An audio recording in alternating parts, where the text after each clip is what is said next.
Em relação a isso, é muito característico que todos os selvagens atuais, sem exceção, isto é, os povos que a nossa cultura encontrou num estado selvagem ou semi-selvagem, são descendentes degenerados de povos mais cultos. Esse fato tão interessante geralmente é omitido em silêncio.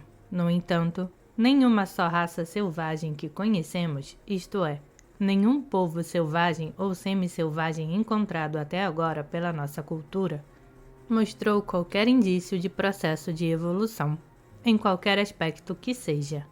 Ao contrário, em todos os casos, sem exceção, têm sido observadas marcas de degenerescência. Não falo da degenerescência como consequência do contato com a nossa cultura, mas da de que vem se processando há séculos, antes do contato com a nossa cultura e que é, em muitos casos, perfeitamente clara e evidente. Todos os povos selvagens ou semi-selvagens têm histórias e tradições de uma idade de ouro ou de uma época heróica, mas na realidade essas histórias e tradições falam do seu próprio passado, de sua própria civilização antiga.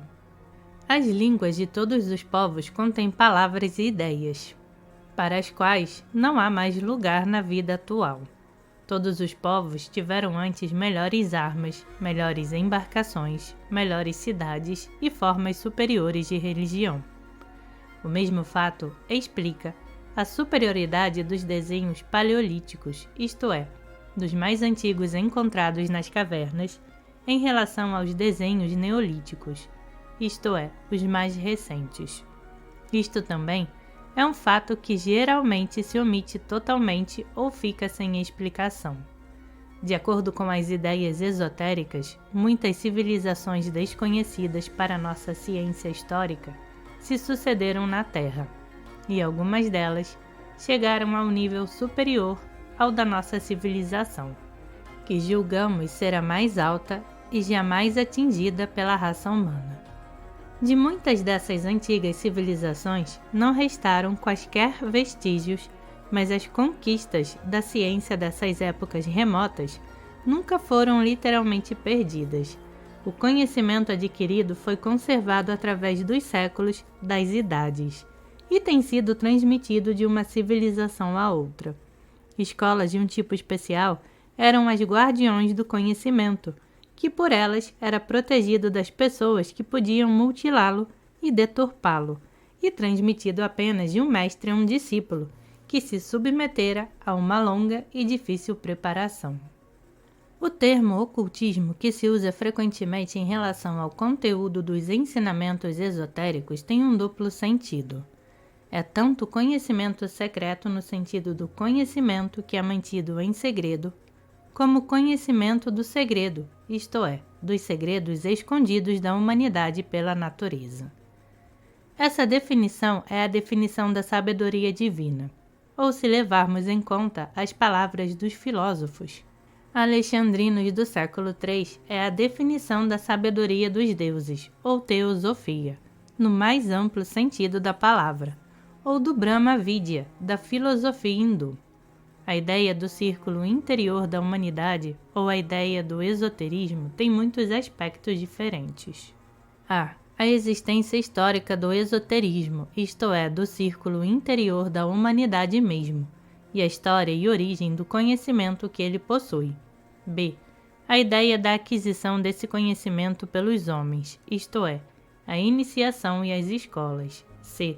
A possibilidade psicológica ligada a essa ideia, isto é, a possibilidade de modificar as formas de percepção, de ampliar a capacidade de conhecer e compreender, uma vez que os meios intelectuais são considerados inadequados para a aquisição do conhecimento esotérico.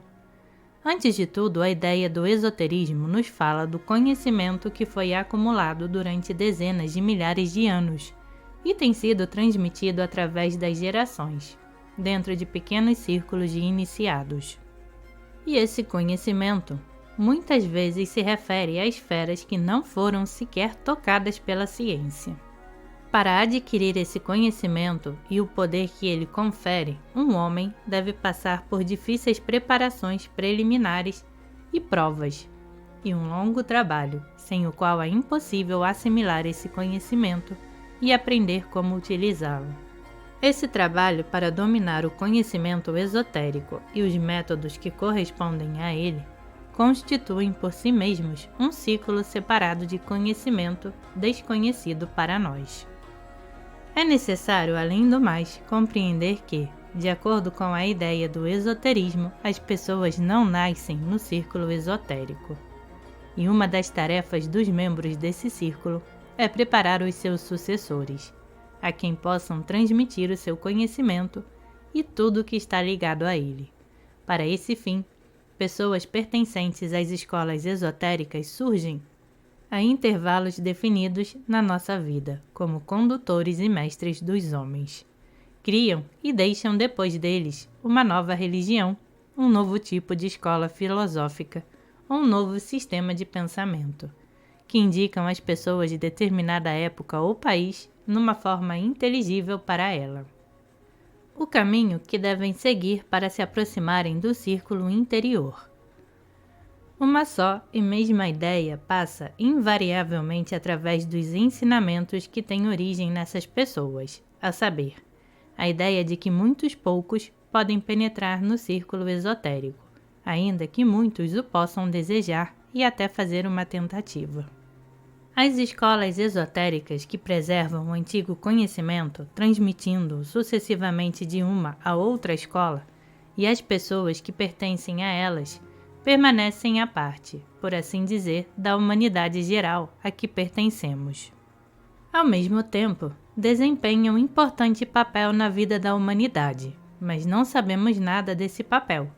E se ouvirmos falar a respeito, compreenderemos, de maneira imperfeita, em que consiste e relutaremos em crer na possibilidade de algo dessa ordem.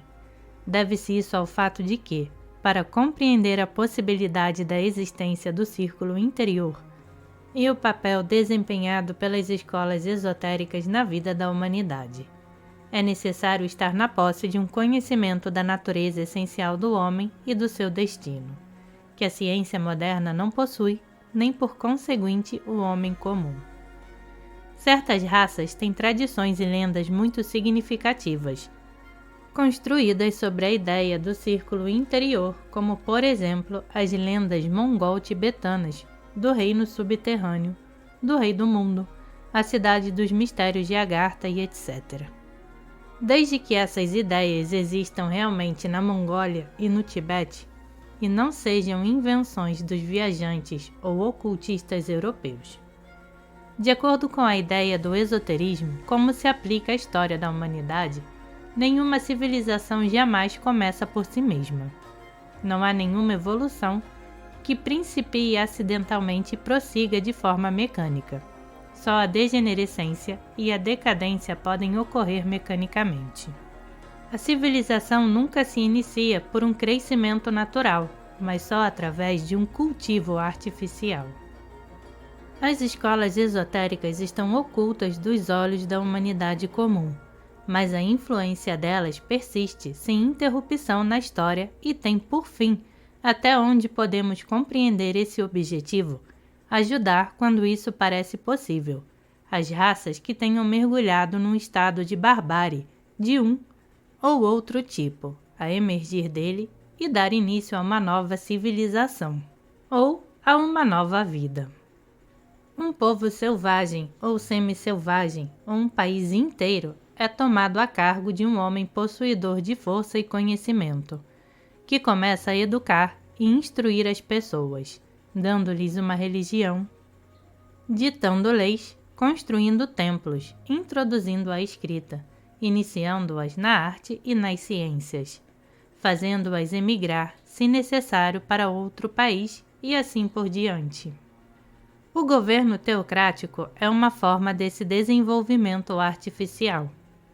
A história bíblica, desde Abraão e possivelmente até muito antes, até Salomão, é um exemplo do processo de civilização de um povo selvagem por membros do círculo interior.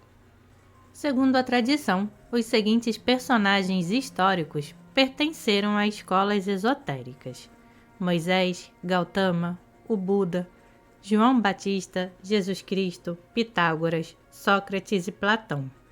Também os mais míticos, Orfeu, Hermes Trismegisto, Krishna, Rama e alguns outros profetas e mestres da humanidade. Às escolas esotéricas pertenceram também os construtores das pirâmides e da esfinge, os sacerdotes dos mistérios do Egito e da Grécia. Muitos artistas egípcios e de outros países antigos, os alquimistas, os arquitetos que construíram as catedrais góticas medievais, os fundadores de certas escolas e ordens sufis e derviches, e também determinadas pessoas que surgiram na história por breves momentos e permanecem como enigmas históricos.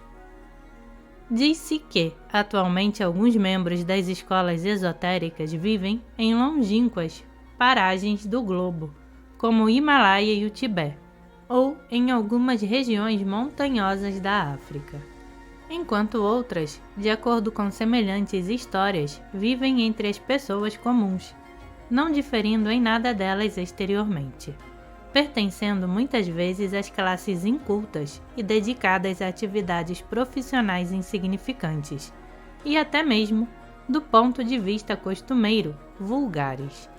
Assim, um autor ocultista francês afirmava ter aprendido muito de um oriental que vendia papagaios em bordelos. E tem sido sempre assim, desde as épocas mais distantes. Os homens que pertencem ao círculo esotérico, quando aparecem entre as pessoas comuns, usam sempre uma máscara através da qual muito poucos conseguem penetrar. O esoterismo é distante e inacessível, mas todo homem que saiba ou suspeite da sua existência tem a oportunidade de ter acesso a uma escola, ou pode esperar encontrar pessoas que o ajudem e lhe ensinem o caminho. O conhecimento esotérico se baseia no ensinamento oral direto, mas antes que um homem possa adquirir a possibilidade do estudo direto das ideias do esoterismo, deve aprender tudo o que seja possível sobre o esoterismo, da forma comum, isto é, através do estudo da história, da filosofia e da religião, e deve buscar, visto que as portas do mundo do miraculoso só podem ser abertas para o que busca. Bate e te será aberto. Pede e te será dado. Com muita frequência se faz a pergunta: por que, se o círculo esotérico realmente existe, não faz nada para ajudar o homem comum a sair do caos de contradições em que vive e a chegar ao verdadeiro conhecimento e compreensão? Porque o círculo esotérico não ajuda o homem a regular a sua vida na Terra, e porque permite a violência, a injustiça, a crueldade, as guerras e tudo mais. A resposta a todas essas perguntas se encontra em tudo o que acaba de ser dito. O conhecimento esotérico só pode ser dado aos que buscam, só aos que vêm buscando esse conhecimento com certa dose de consciência. Isto é, com uma compreensão de como ele difere do conhecimento comum e de como pode ser encontrado. Esse conhecimento preliminar pode ser obtido pelos meios comuns, a partir da literatura existente e conhecida, facilmente acessível a todos. E a aquisição desse conhecimento preliminar pode ser encarada como a primeira prova. Só os que passam por essa prova, isto é, os que adquirem o necessário conhecimento a partir do material acessível a todos, podem esperar passar à etapa seguinte, na qual lhes será dada uma ajuda individual direta. Um homem pode esperar ter acesso ao esoterismo, se adquiriu uma compreensão correta do conhecimento comum, isto é, se puder encontrar o seu caminho através do labirinto de sistemas, teorias e hipóteses contraditórias, e compreender a sua significação e importância gerais. Essa prova é algo assim como um concurso aberto a toda a raça humana, e a ideia de um concurso por si só explica por que o círculo esotérico parece relutante em ajudar a humanidade. Ele não é relutante. Tudo o que é possível é feito para ajudar os homens, mas estes não fazem ou não podem fazer por sua conta os esforços necessários, e não podem ser ajudados à força. A histórica bíblica do Velocino de Ouro é uma ilustração da atitude das pessoas do círculo exterior para com os esforços do círculo interior, e de como as pessoas do círculo exterior se comportam no momento preciso em que os elementos do círculo interior tentam ajudá-las. Assim, do ponto de vista da ideia do esoterismo, o primeiro passo na direção do conhecimento oculto tem que ser dado numa esfera de ação aberta a todos. Noutras palavras, as primeiras indicações do caminho para o conhecimento verdadeiro podem ser encontradas por todos no conhecimento comum, acessível a qualquer um. A religião, a filosofia, as lendas, os contos de fadas abundam em informações sobre o esoterismo, mas é preciso ter olhos para ver e ouvidos para ouvir. As pessoas do nosso tempo possuem 4 caminhos que levam ao desconhecido, 4 formas de concepção do mundo: a religião, a filosofia, a ciência e a arte. Há muito, esses caminhos divergiram e o próprio fato da sua divergência mostra o seu afastamento da fonte da sua origem, isto é, do esoterismo. No Antigo Egito, na Grécia e na Índia, houve períodos em que os 4 caminhos constituíam um todo. Se aplicarmos o princípio de Ava Dorotheus que citei no Tertium Organum ao exame geral da religião, da filosofia, da ciência e da arte, veremos claramente por que as nossas formas de conceber o mundo não podem servir como um caminho para a verdade. Sempre estiveram dissociadas, divididas e em contradição umas com as outras. Evidentemente, quanto mais dissociadas e separadas uma das outras, mais se afastavam da verdade. A verdade está no centro para onde os caminhos convergem. Por conseguinte, quanto mais próximos estiverem uns dos outros, mais perto estarão da verdade. Quanto mais distantes uns dos outros, mais longe estarão da verdade. Além disso, a divisão de cada um desses caminhos dentro de si mesmos, isto é, a subdivisão em sistemas, escolas, igrejas e doutrinas, indica um grande afastamento da verdade. E vemos, de fato, que o número de divisões, longe de diminuir, aumenta em cada domínio e esfera da atividade humana. Isso, por sua vez, nos mostra, desde que sejamos capazes de percebê-lo, que o rumo geral da atividade humana conduz não na direção da verdade, mas na direção inteiramente oposta. Se tentarmos definir o significado dos 4 caminhos da vida espiritual da humanidade, veremos, antes de tudo, que se dividem em 2 categorias. A filosofia e a ciência são caminhos intelectuais. A religião e a arte são caminhos emocionais. Além do mais, cada um desses caminhos corresponde a um tipo intelectual ou emocional de ser humano definido, mas essa divisão não explica tudo que nos pode parecer ininteligível ou enigmático na esfera da religião, da arte e do conhecimento, visto que, em cada uma dessas esferas da atividade humana, há fenômenos e aspectos que são completamente incomensuráveis e que não se fundem. E, no entanto, só quando se reúnem num todo é que deixam de desfigurar a verdade e de afastar o homem do verdadeiro caminho. Muitos naturalmente protestarão com veemência e até se rebelarão diante da sugestão de que a religião, a filosofia, a ciência e a arte representam caminhos semelhantes e igualmente imperfeitos de busca da verdade. A um homem religioso, a ideia parecerá desrespeituosa à religião. A um homem de ciência parecerá um insulto à ciência.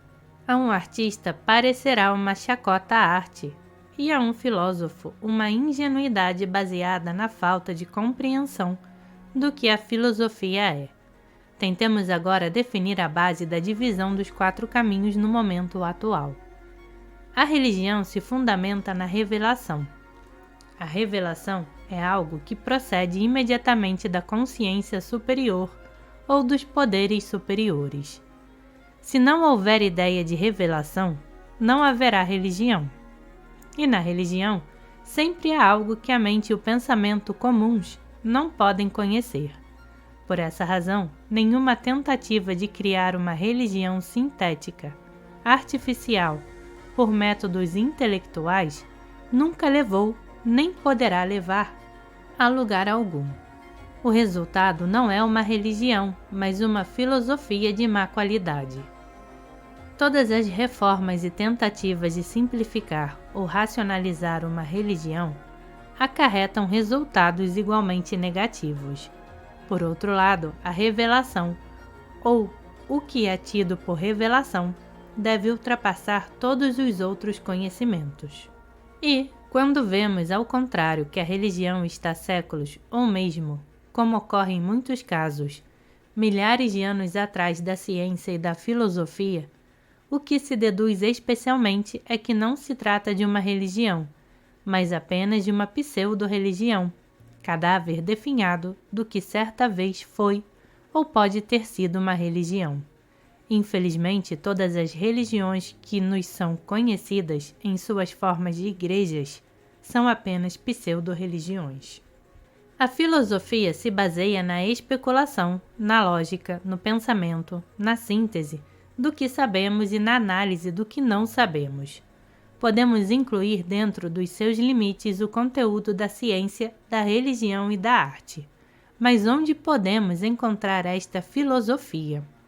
Tudo o que conhecemos nos nossos dias, com o nome de filosofia, não é filosofia, mas simplesmente literatura crítica, ou a expressão de opiniões pessoais, principalmente com a finalidade de vencer e destruir outras opiniões pessoais.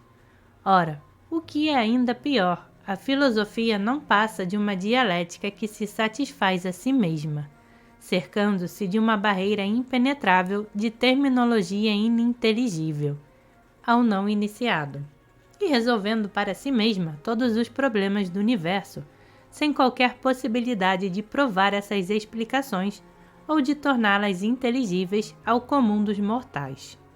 A ciência baseada na experiência e na observação não deve conhecer o temor, nem deve ter dogmas.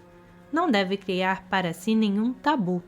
Mas a ciência contemporânea, pelo simples fato de ter repentinamente cortado suas relações com a religião e o misticismo, isto é, por ter criado para si mesma um tabu definido, converteu-se num instrumento acidental e inseguro do pensamento. A presença constante desse tabu a obriga a fechar os olhos a toda uma série de fenômenos inexplicáveis e ininteligíveis. Priva da totalidade da unidade e, como consequência, somos levados à situação de não ter uma ciência, mas várias ciências. A arte se baseia na compreensão emocional, no sentimento do desconhecido que está por trás do visível e do tangível, e no poder criador, isto é, o poder de reconstruir em formas audíveis ou visíveis as sensações, sentimentos, visões e os estados de ânimo do artista, e principalmente uma determinada sensação fugídia, que é, de fato, o sentimento de uma harmoniosa interconexão e unidade de todas as coisas, e o sentimento da alma das coisas e dos fenômenos. Como a ciência e a filosofia, a arte é um caminho de conhecimento definido. Ao criar, o artista aprende muita coisa que não conhecia antes. Mas uma arte que não revele mistérios, que não conduza à esfera do desconhecido, que não produza um novo conhecimento, é uma paródia da arte, e ainda, com mais frequência, não é sequer uma paródia, mas simplesmente um comércio ou uma indústria. A pseudo-religião, a pseudo-filosofia, a pseudociência e a pseudo-ane são praticamente tudo o que conhecemos. Somos alimentados por substitutos, por margarina, em todos os aspectos e formas. Muito poucos de nós conhecem o sabor das coisas genuínas, mas entre a religião genuína, a arte genuína, a ciência genuína, por um lado, e os substitutos que chamamos religião, arte e ciência, por outro, há muitos estágios intermediários que correspondem a diferentes níveis de desenvolvimento do homem. com uma compreensão diferente em cada nível. A causa da existência desses diferentes níveis reside na desigualdade profunda e radical existente entre os homens. É muito difícil definir essa diferença entre os homens, mas ela existe. E as religiões, como tudo mais, se dividem de acordo com ela.